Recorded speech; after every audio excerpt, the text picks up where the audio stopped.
Have you ever heard of the phrases money makes money? The rich are getting richer. The more money you have, the more money you make. In this video, I wanted to take you behind the scenes to explain why phrases like this exist, why your net worth takes off at 100K, and give you tips on what to do to get around this 100K number and what to focus on. Let's start with the why.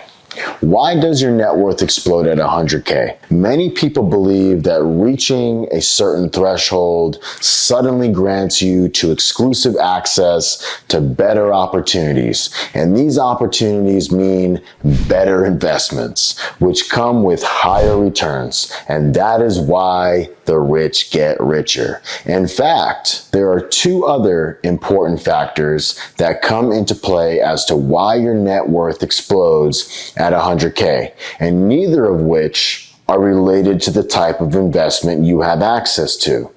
The first of those is the scale of capital. Let's first consider the reinvestments, different scales, all of which offer the same 10% return. So, suppose you invest $1,000 with a 10% annual return. After 1 year, your investment would go to $1,100, so profit of $100. If you invest $10,000 with the same 10% annual return, your investment will grow to $11,000 after 1 year. Same percentage return, that same 10%, just a larger absolute number. So your profit is $1,000. And then looking at a $100,000 investment with the same 10% annual return would grow to $110,000, resulting in a profit of $10,000. The investment, the risks, the period of time are the same in all three cases, but the profits are significantly different. Scaling capital allows for higher returns on a larger amount of your money. As you increase the size of your investment, the absolute return also increases proportionately, which ultimately means you grow your wealth at a faster rate. The second thing that people miss is what they call the eighth wonder of the world. Warren Buffett talked about this, and that is compound interest. Compound interest is, put simply, the interest you earn on your investments. Compound interest just takes time, and most people are just impatient. So with compound interest, not only are you earning money on your original money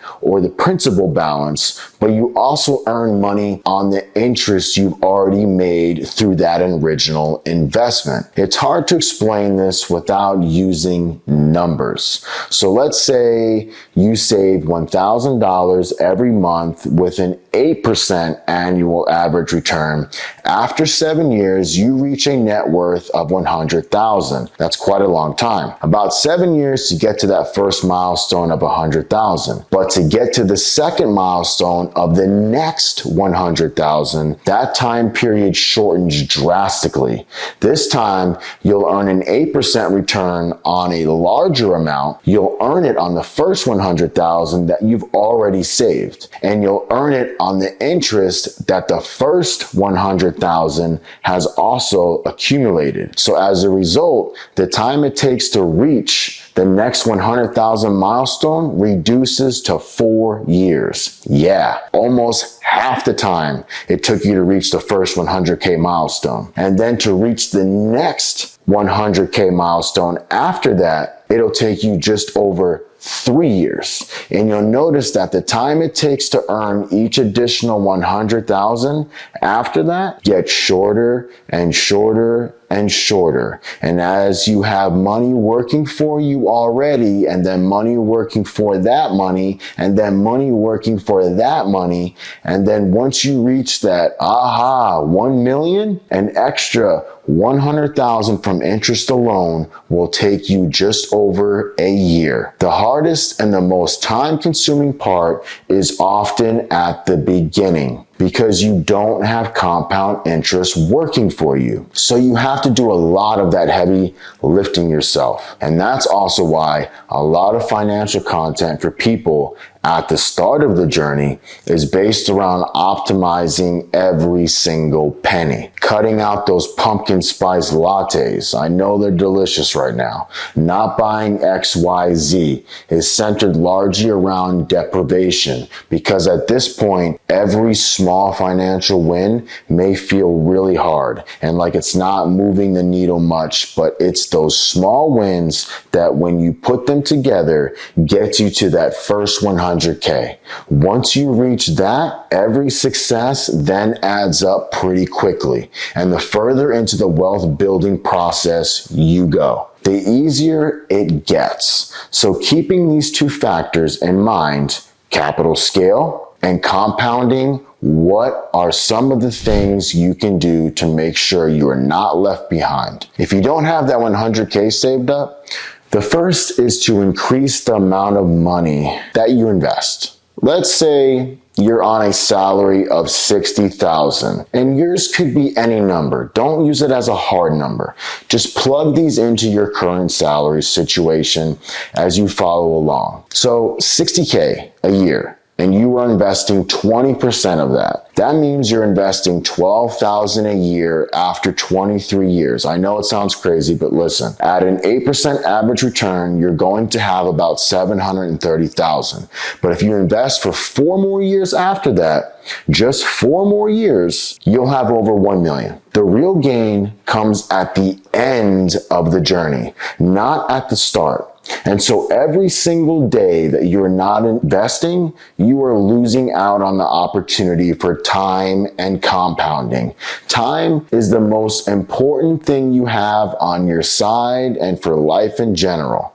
So even if you don't have 100K to start with what you have. With more time, your investments start to earn more interest. And then that interest and the principal compound, think of it like a snowball rolling down the hill, gaining snow, getting faster, getting bigger. And the further down it goes, it just gets bigger and faster to the point where it is just unstoppable. And the gains are exponential. By the way, if you're in a place where you want your savings to do more for you, but you don't know where to begin, and you're watching this video saying, yes, you're telling me to invest and to make the most of compound interest, so what should I do? I'm no financial investor, so don't listen to me. But if it was me, I'd keep it simple.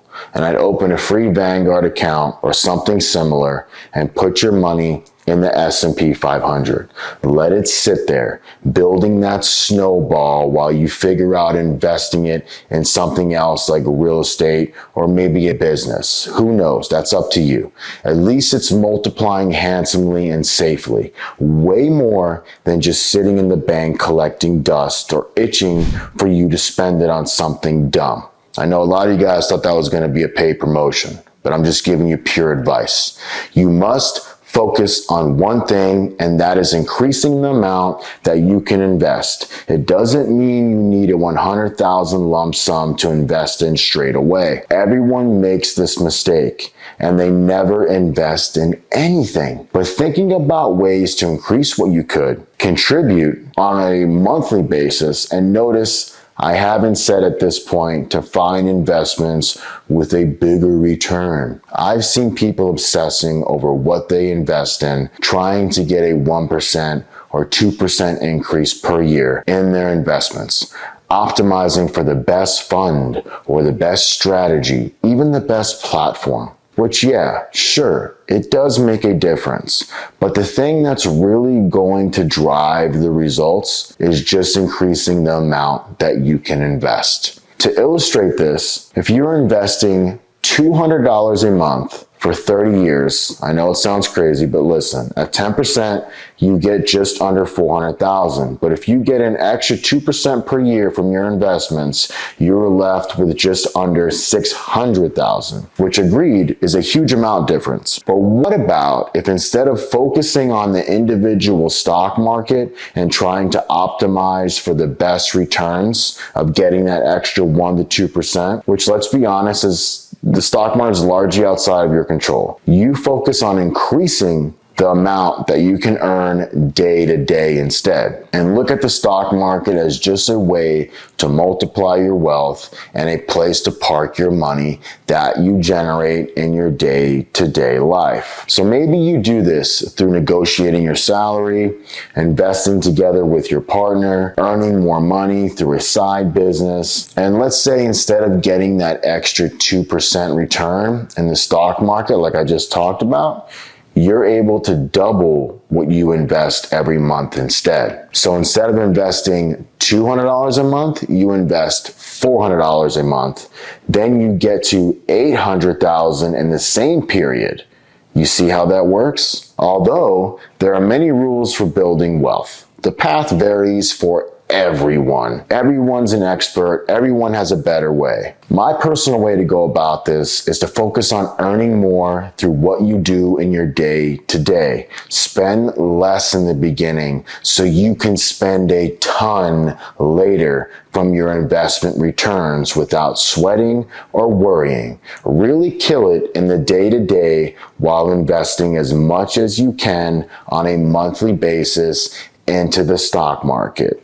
Preferably, I'm not a financial investor, the S&P 500. So you can learn the investing habits early and also let compound interest work for you. So don't underplay the combination of what increasing the amount that you can invest in and the time that you could invest for has an impact on your overall net worth. I'm here to help you learn and grow and become your best version possible.